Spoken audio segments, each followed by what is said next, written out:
Assertion. Le gouvernement le meilleur est celui qui gouverne le moins.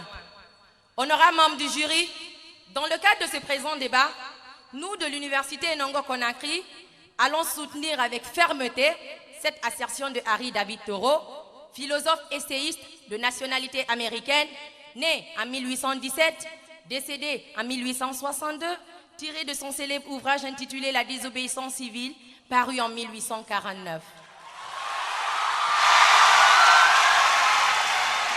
À la lecture de cette assertion, nous nous sommes intéressés à la signification de ces termes avant de dégager la problématique essentielle et pertinente qu'elle soulève à travers les thèmes qui y sont employés, notamment le gouvernement le meilleur et gouverner le moins.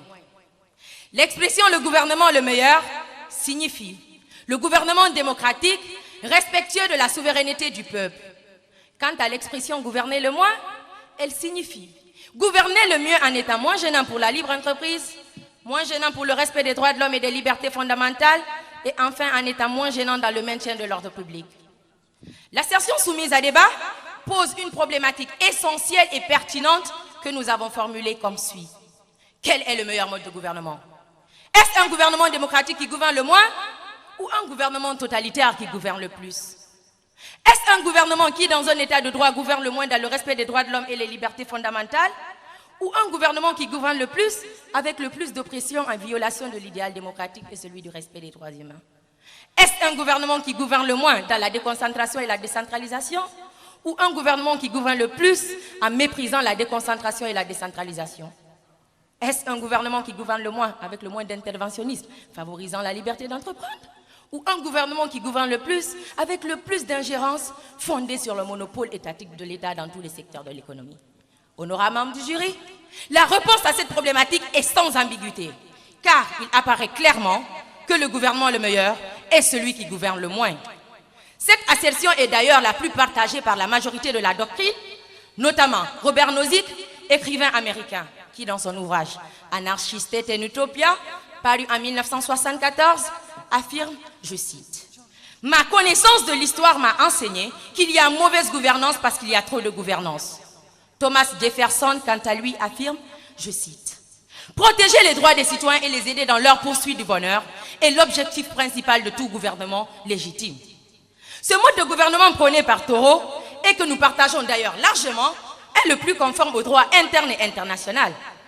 Nous tenons à préciser que gouverner le moins dans l'esprit de Thoreau ne signifie pas un gouvernement laxiste qui gouverne le moins autoritaire, le moins dynamique, ni non plus le moins performant. Mais ce mode de gouvernement est plutôt opposé à un gouvernement autoritaire et totalitaire qui ne doit désormais relever que du cimetière de l'Antiquité et du Moyen-Âge. Stop.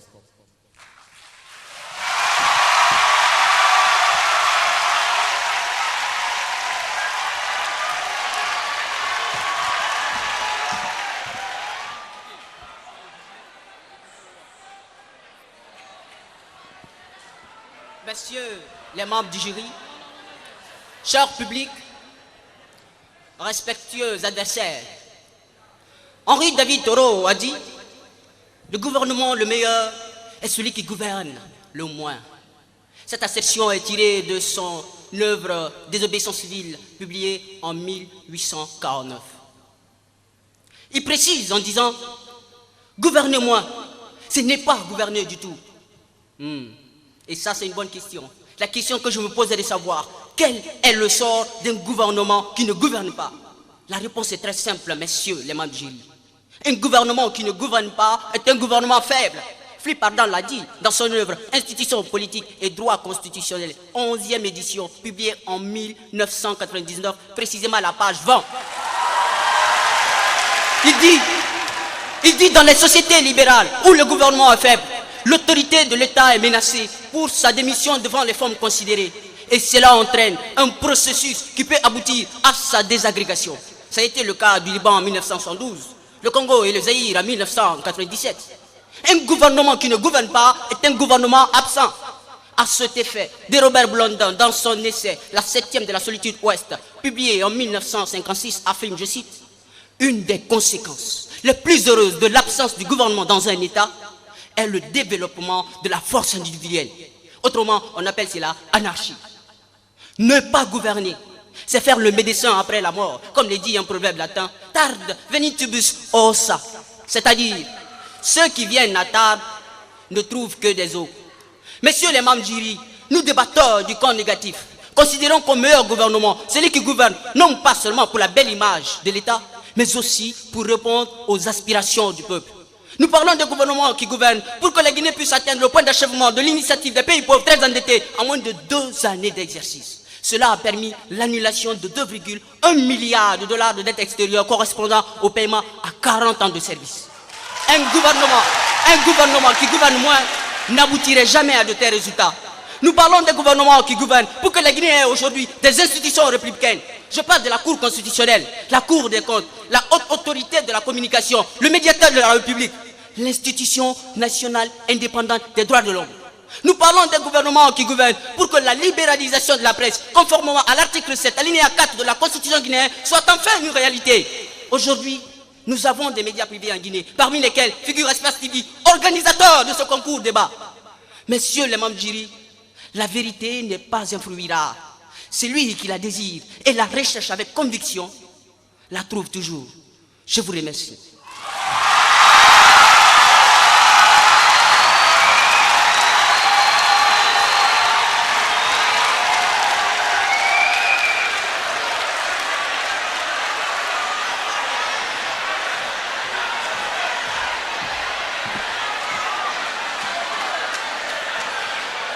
Bonjour.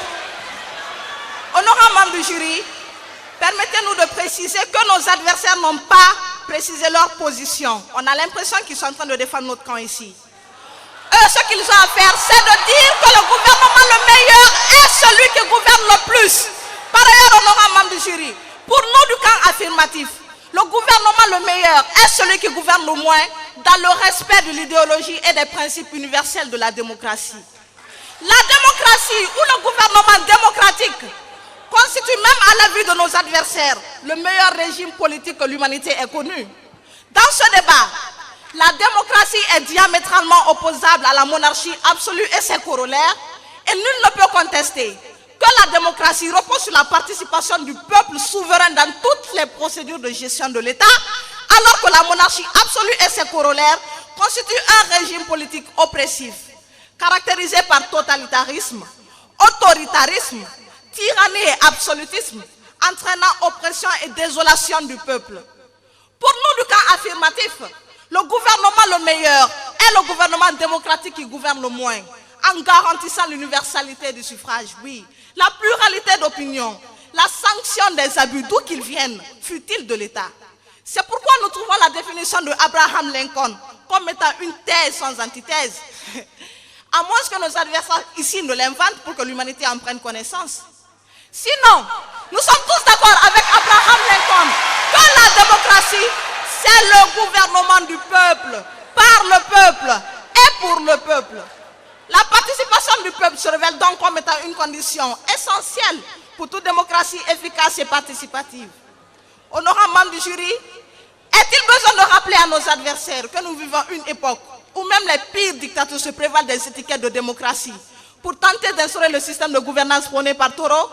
Le gouvernement le meilleur est celui qui gouverne le moins, oui. Donc celui qui doit sa légitimité aux consultations électorales ouvertes, collectives, compétitives, associant le peuple à chaque étape.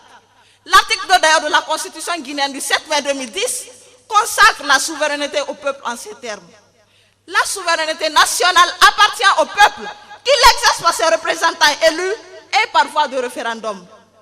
Mais honorables membres du jury, faut-il encore rappeler à nos adversaires que soutenir une quelconque antithèse à ce qu'a dit Henry David Thoreau serait synonyme de soutenir la thèse selon laquelle la dictature serait le meilleur mode de gouvernance? Qu'ils sachent que cela serait assez dangereux au moment où aujourd'hui en France, la population s'oppose fermement au recours à l'article 49 alinéa 3 de la Constitution française justement par le gouvernement Hollande pour tenter d'instaurer de force la loi de travail ou encore appelée loi El Khomri. Sans oublier le revers du chavisme au Venezuela. De même qu'au lendemain des élections démocratiques en Birmanie, consacrant l'historique victoire de Aung San Suu Kyi. Stop.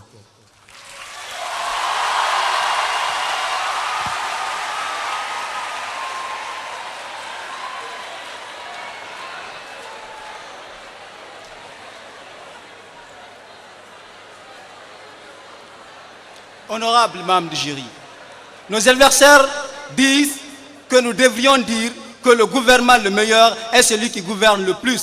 Nous ne sommes pas là à ce que nos adversaires nous imposent une partie.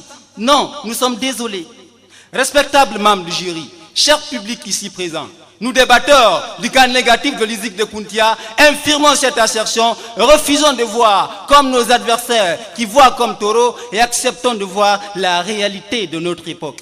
À cet effet, nous croyons que le meilleur gouvernement est celui qui gouverne bien, car avec les nombreux défis auxquels l'État doit faire face, la montée du néolibéralisme, le pouvoir de la finance, les risques écologiques, le développement sans garde-fou des technosciences, les effets pervers de la mondialisation, la dictature des multinationales qui constitue un État dans un État, des transformations structurelles s'imposent. Il est devenu urgent de plaider en faveur d'un gouvernement qui gouverne bien plutôt que d'un gouvernement qui gouverne le moins avec ses cortèges de malheur. Un gouvernement régulateur, un gouvernement capable du recouvrement des impôts afin d'assurer la répartition équitable des ressources et d'assurer ainsi la justice sociale est un gouvernement qui gouverne bien. Par contre, un gouvernement qui gouverne le moins est exposé aux conflits de tout genre. Et conséquence, c'est des familles endeuillées, des chrétiens visés et tués au Nigeria avec Boko Haram, des peuples divisés et terrorisés en Libye, où on assiste à l'ère où je vous parle à une crise de gouvernement et une crise d'autorité. Et l'État islamique en a profité pour s'installer et mener des opérations dans toute la région. La Libye est considérée, selon les experts, un véritable terrain de jeu pour les djihadistes qui fuient les bombardements de la coalition internationale en Irak et en Syrie. Selon les Nations Unies, le pays se trouve dans un assemblage de divisions et au bord de la faillite. Près de 400 000 personnes ont été déplacées à l'intérieur du territoire. C'est aussi l'absence de l'autorité de l'État et l'incapacité du gouvernement à pouvoir diriger un seul quartier de Mogadiscio. Et les Chebabs font la pluie et le beau temps en Somalie. Des exemples pleuvent, mais on n'en finira jamais de citer.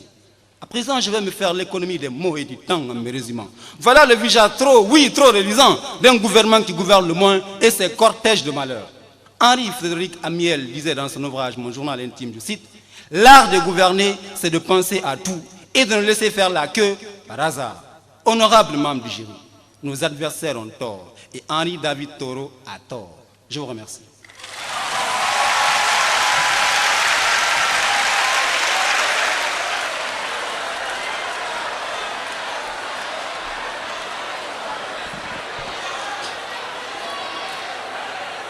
Honorables membres du jury, nos adversaires affirment délibérément tout à l'heure que nous, on ne peut pas fixer leur position.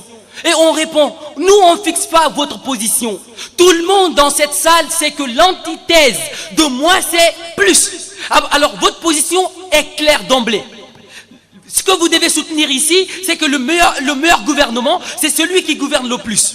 Et ce qui est encore dangereux, c'est que vous affirmez que Henri David Thoreau dit que le gouvernement le meilleur, c'est celui qui ne gouverne pas du tout, donc celui qui gouverne dans l'anarchie. Or, Thoreau lui-même dit, au contraire de ceux qui se disent anarchistes, moi je ne prône point de gouvernement, mais d'emblée un meilleur gouvernement. Ce qui signifie que Henri David Thoreau prône bel et bien la présence d'un gouvernement, mais pas d'un gouvernement dictatorial.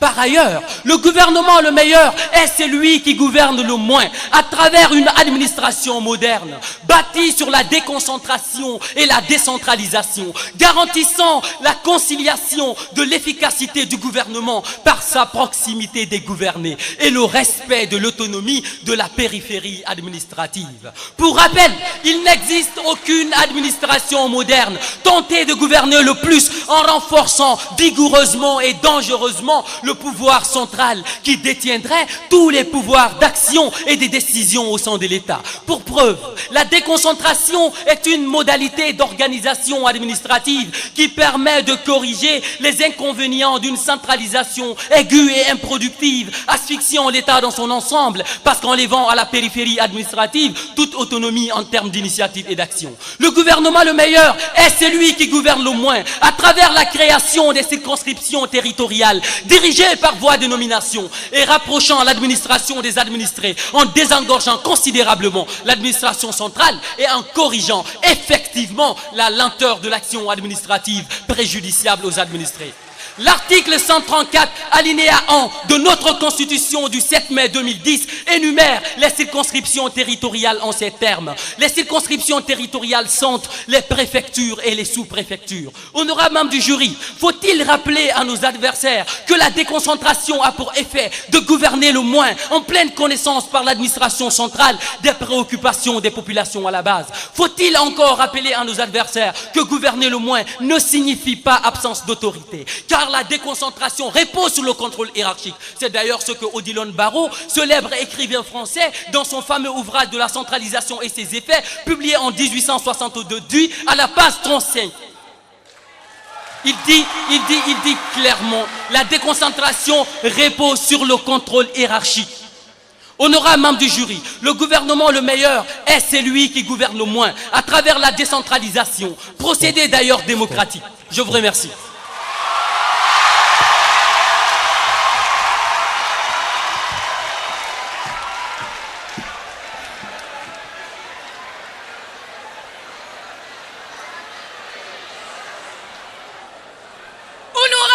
Du jury, nos adversaires n'ont pas à nous faire mâcher des mots que nous n'avons jamais prononcés. Cher public, revenons à présent dans le débat. Exclure le gouvernement dans la régulation du marché, c'est condamner l'économie à un handicap, disait Grégoire, coordinateur fiscal à l'Union économique et monétaire ouest-africaine, dans la revue d'économie et de développement à son 3e numéro de 2012, à la page 9. Les institutions internationales commerciales et les États s'appuient, se complètent. L'intervention de ces institutions comme Veritas, l'OMC, est incontournable de nos jours dans la régulation du marché. Justement, leur implantation dans les États passe par l'aval du gouvernement, et donc gouvernement qui ne gouverne certainement pas moins, honorable membre du jury. Aujourd'hui, grâce à la Société Générale de Surveillance représentée par le bureau Veritas, la fraude est réduite dans le monde, en Afrique, en Guinée, selon le www.bureauveritas.com. Ce bureau sert d'interface entre les opérateurs économiques et le gouvernement, discipline les commerçants et contrecarre les fausses déclarations, assure la sécurité, honorable membre du jury. À présent, parlons économie. Sans gouvernement, nous n'aurions pas de sécurité. Et sans sécurité, honorable membre du jury, nous n'aurions certainement pas répondu massivement au rendez-vous d'aujourd'hui. Je m'accrocherai à cet effet aux lèvres du président béninois Boni Yayi qui disait sur les ondes de la RFI, le 19 janvier 2016, à 6h45, que la prospérité d'un État passe par la sécurité. Par ailleurs, il existe d'autres mesures suffisamment favorables à la régulation du marché, comme l'exonération des paiements de taxes, par exemple sur l'importation des denrées de première nécessité pendant le ramadan. Et c'est en ce moment qu'on nous parle de moins gouverner, honorable membre du jury, pendant que la Guinée équatoriale est en train de décoller aujourd'hui à travers son économie en Afrique, la Chine dans le monde.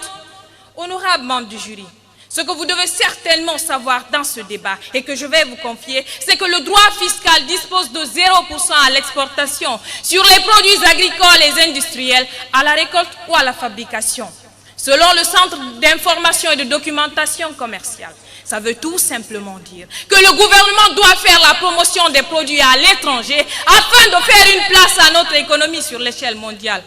Et c'est en moins gouvernant que nous allons le faire.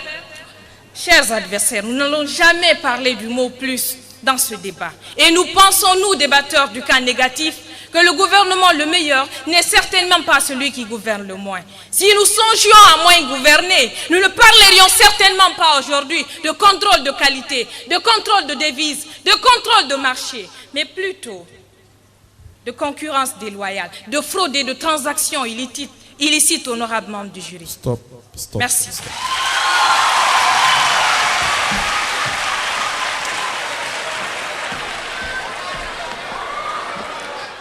Monsieur le président du jury, nous sommes étonnés que nos adversaires manquent autant de clarté avec leur statut de communicants qu'ils sont.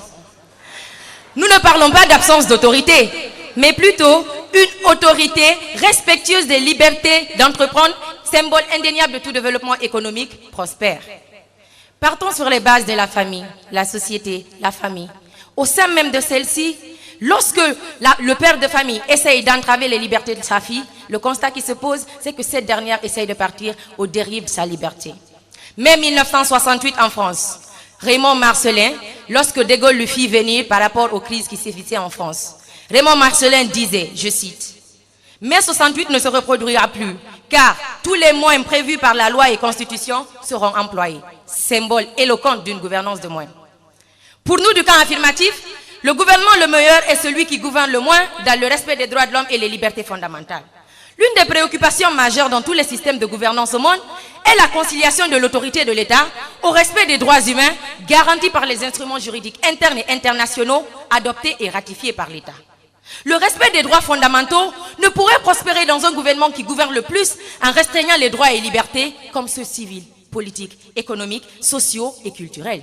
Nous, du camp affirmatif, nous parlons du droit à la vie, aux libertés de croyance, d'expression, de presse et tant d'autres prévus par les dispositions des articles 5 à 23 de notre Constitution du 7 mai 2010.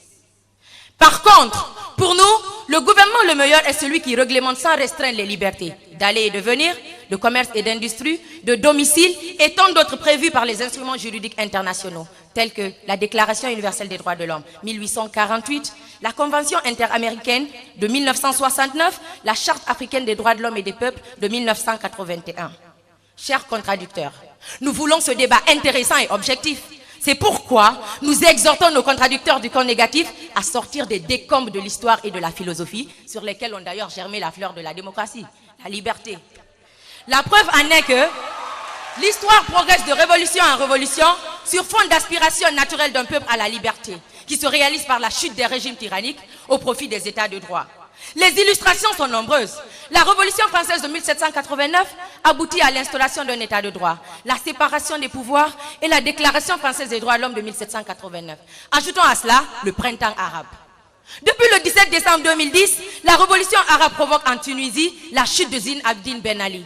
Hosni Moubarak quitte le pouvoir en Égypte, Saleh démissionne au Yémen et Kadhafi meurt en Libye.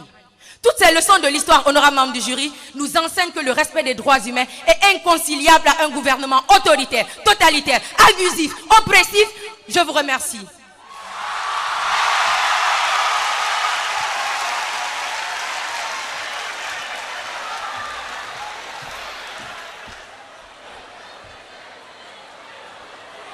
Honorables membres du jury, si nos adversaires n'ont rien à dire, qu'ils se taisent. Nous ne sommes pas dans une guerre de désignation de camp, mais de défense de camp. Ils n'ont pas à nous dire qu'on doit dire plus, même si c'est vrai qu'ils sont là bichés à faire la lecture. Ici, nous, on débat.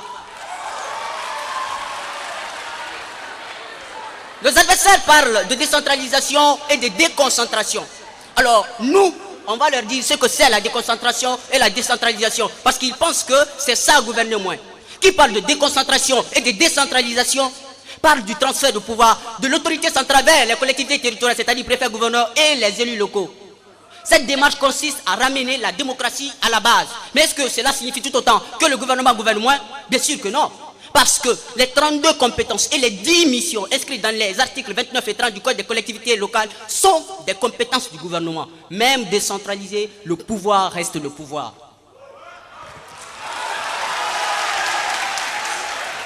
Ce transfert de pouvoir diminue la masse de travail du gouvernement, mais augmente sa capacité managériale, c'est-à-dire son leadership, parce qu'il devient gestionnaire. Il conçoit, il planifie, bref, il prend une posture d'arbitre pour contrôler toutes les tâches qui incombent la vie de l'État. C'est pourquoi d'ailleurs le général de Gaulle dit « Un gouvernement n'a pas de propositions à faire, mais des ordres à donner ». Alors, rentrons dans le débat. On va leur montrer ce que c'est le débat. Saint-Augustin a dit « La parole est peu de choses. L'exemple, voilà le grand moyen d'action. » Selon l'indice mondial du terrorisme, 18 000 personnes ont perdu la vie par la cause du terrorisme. 18 000 personnes honorables membres du jury. Et tenez-vous bien, ce bilan est concentré sur 5 pays. L'Irak, l'Afghanistan, le Nigeria, la Palestine, la Syrie. Selon la même source d'information, tenez-vous bien, l'émergence du terrorisme est liée à la faiblesse de l'autorité de ces États. Et qui parle d'autorité de l'État parle de gouvernement.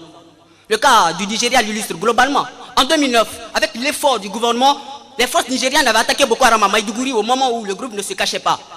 La police avait arrêté Mohamed Youssouf, le leader du groupe, et l'avait exécuté. Mais très malheureusement, après ça, Pensant peut-être que c'était fini, ils ont mis le dossier dans les tiroirs. Et ensuite, les survivants de la répression de 2009 sont entrés dans la clandestinité pour terroriser la population. Selon l'indice mondial du terrorisme, 1500 personnes sont tuées, ont perdu la vie. 1500 innocents, messieurs, les membres du jury. Hommes, femmes, enfants, abattus de sang-froid. Qu'est-ce qu'ils avaient fait pour mériter ce massacre? Étaient-ils des voleurs? Des criminels? Non, ils n'avaient rien fait. Ils étaient seulement abandonnés à eux-mêmes. Le gouvernement n'avait rien fait pour les protéger. Stop, stop.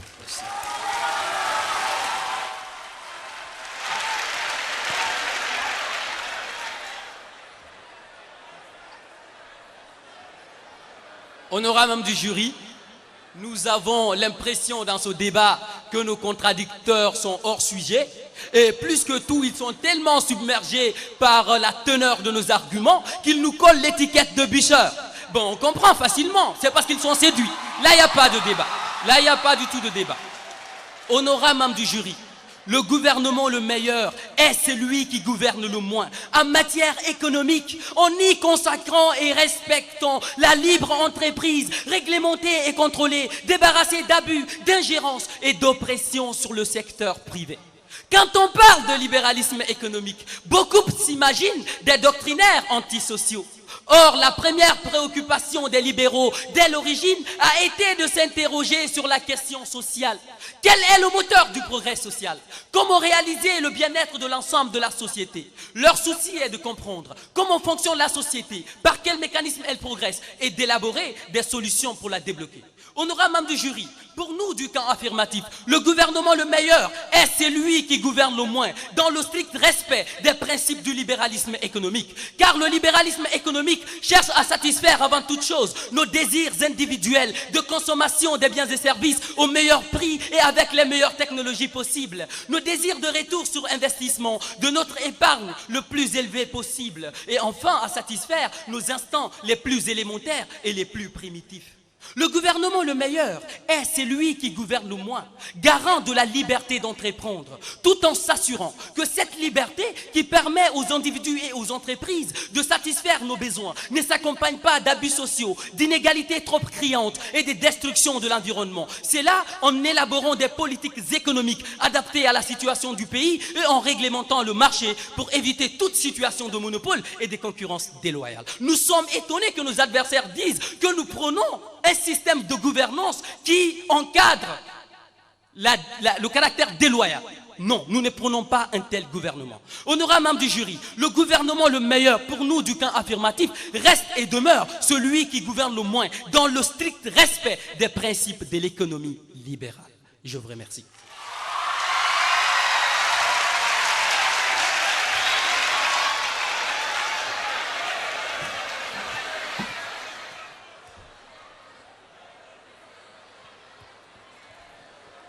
Nicolas Boileau disait « Tout ce qui se conçoit bien s'énonce clairement et les mots pour le dire viennent aisément. » Respectables membres du jury, nous ne sommes pas là pour échafauder des théories, mais débattre sur la base de faits.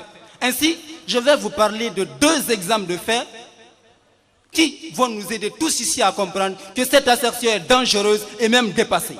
Pour commencer, prenons le Nigeria. Dans la nuit du 14 au 15 avril 2014, 276 lycéennes âgées de 12 à 17 ans de la ville de Chibok sont enlevées vers 23 h par des combattants islamistes de Boko Haram, actuel État islamique en Afrique de l'Ouest. Selon Amnesty International, l'armée nigériane et le gouverneur de l'État de Borno étaient informés 4 heures avant l'attaque qu'un rassemblement de 200 djihadistes avait l'intention de gagner Chibok. Mais aucune mesure n'est prise pour empêcher le raid. Source http://www.state.gouv/press/. C'est le site du département d'État américain. Voilà où gouverner moins a conduit le peuple nigérien. Et c'est ce que défendent très malheureusement nos valeureux adversaires du camp affirmatif. Gouverner moins, c'est gouverner mal. À présent, je vais m'accrocher aux lèvres de Platon, où il disait dans son ouvrage La République, je cite, « Escienta sapientia, vertitis regendi, mundi malicia, ita initio, regendi incitia. » c'est du latin. Ça veut dire le propre de la sagesse et de la vertu est de gouverner bien. Le propre de l'injustice et de l'ignorance est de gouverner mal. Gouverner moins, c'est gouverner mal. Fin de citation. À présent, on va prendre notre deuxième exemple. Là, on part au Kenya. Le jeudi 2 avril 2015, à 5h30, 147 étudiants furent tués, 79 blessés dans l'attaque du campus de l'université de Garissa, situé à 150 km de la frontière somalienne. Attaque revendiquée par les Shebab, militants islamistes somaliens liés à Al-Qaïda.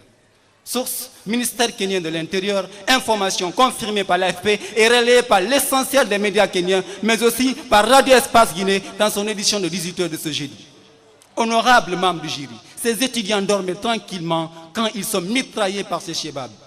Honorables membres du jury, cher public, descendons d'un degré. Qu'est-ce que ces étudiants ont bien pu faire pour être victimes de telles atrocités que je qualifierais même de carnage? Oui, carnage! Alors que de lourdes menaces pesaient sur cette université, le gouvernement kenyan n'a pas pu assurer la sécurité de ces pauvres étudiants, tout simplement parce qu'ils gouvernaient moins. Gouverner moins, c'est gouverner mal.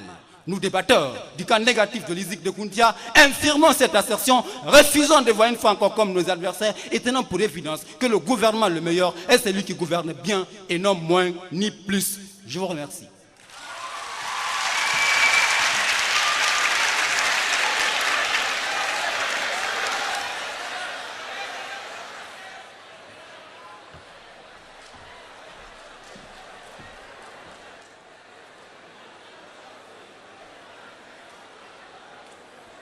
Honorables membres du jury, nos adversaires ont invoqué Platon, mais nous avons lu Platon et nous l'avons compris.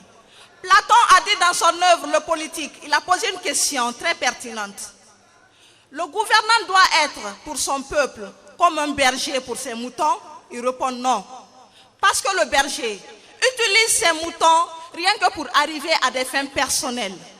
Mais le gouvernant doit-il être comme le tisserand avec les fils qu'il entrelace? Il dit oui, parce qu'il utilise des fils de différentes couleurs. Donc le peuple, si on procède à la méthode de comparaison, pour arriver à une fin harmonieuse, un tissu souple. Honorable membre du jury par ailleurs, ce qui nous étonne, ce qui m'étonne personnellement, c'est que nos adversaires ici ont omis un principe fondamental en matière de communication. Précision, clarté et concision. Ils ont parlé de terrorisme ici. Honorable membre du jury, nous leur posons la question de savoir quelle est la cause du terrorisme. C'est le repli identitaire. Quelles sont les différentes formes de repli identitaire? Il existe tout naturellement le repli identitaire d'ordre idéologique, ethnique, régional, culturel. Honorable membre du jury, passons aux illustrations. Elles sont nombreuses, mais je vais être brève. Prenons le cas de Boko Haram au Nigeria, né de l'oppression, entraînant marginalisation et partage inéquitable des ressources tirées de l'exploitation pétrolière. Parlons en outre de la montée du djihadisme au Mali, né de la marginalisation d'une catégorie du peuple. Je parle des Dogons, des Touaregs, des peuples.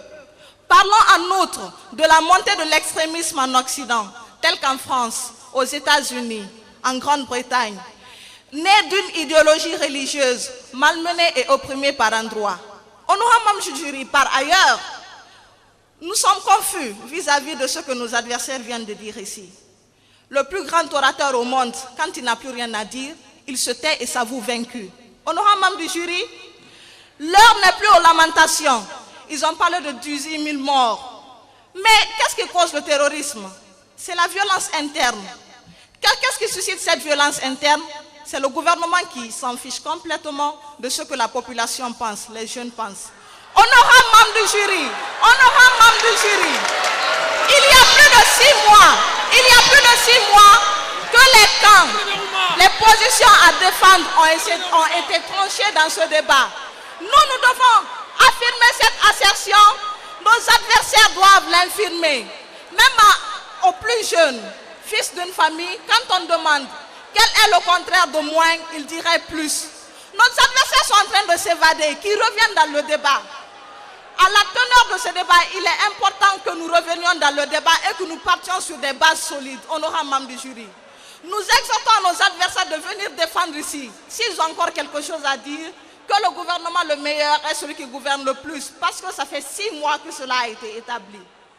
Comment connaître le meilleur mode de gouvernement quand on n'a pas eu l'opportunité de choisir entre la liberté et l'oppression?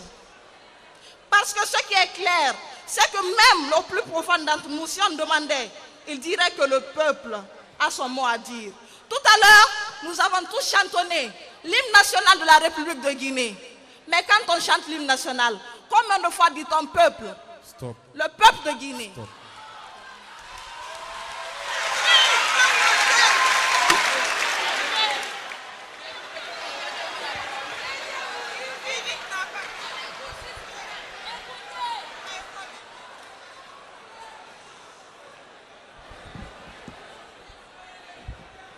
Honorables membres du jury, soutenir que le gouvernement le meilleur est celui qui gouverne le moins, c'est vouloir marcher sans pied et voler sans aile.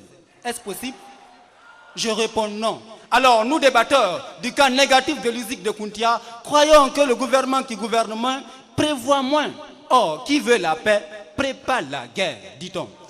Le gouvernement doit être sur le qui-vive. C'est dans cette vision que François-Joseph-Marie Fayol affirmait dans son ouvrage « L'incapacité industrielle de l'État », publié en 1921, je cite, « La maxime gouverner c'est prévoir donne une idée de l'importance qu'on attribue à la prévoyance dans notre monde aujourd'hui. Et il est vrai que si la prévoyance n'est pas tout le gouvernement, c'en est du moins une partie essentielle. » Fin de citation.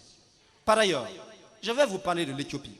Alors que seule la moitié de la population a accès à l'électricité, le gouvernement kenyan a décidé de privilégier les énergies renouvelables dans son programme de développement. Le parc éolien d'Asgoda, situé à 775 km d'Addis Abeba, est le plus grand d'Afrique. Mis en service en décembre 2011, il compte 84 turbines et permet la transmission en réseau électrique national de près de 400 millions de kWh par an.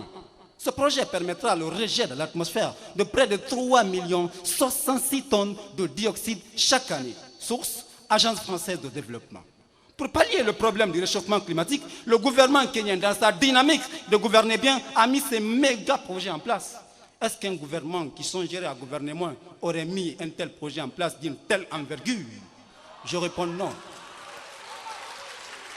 Alors, nous débatteurs du cas négatif de l'USIC de Kountia, soutenons fermement que le gouvernement le meilleur est celui qui gouverne bien. On ne voit pas en quoi gouverner moins peut servir un État. État, aucune autorité, aucune nation de notre ère, de notre temps ne peut gouverner moins et réussir. Je vous remercie. Maintenant, nous passons à la conclusion. Nous passons maintenant à la conclusion.